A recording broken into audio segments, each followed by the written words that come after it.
Savli Vadodara road પર GEB નજીક ambulance અને મોટરસાયકલ વચ્ચે અકસ્માત.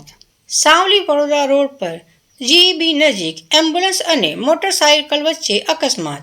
અકસ્માતમાં મોટરસાયકલ ચાલકને ઈજા પહોંચવાની માહિતી મળી છે. અકસ્માત બાદ એમ્બ્યુલન્સ દ્વારા ઈજાગ્રસ્તને સાવલીની સરકારી હોસ્પિટલ ખસેડાયો.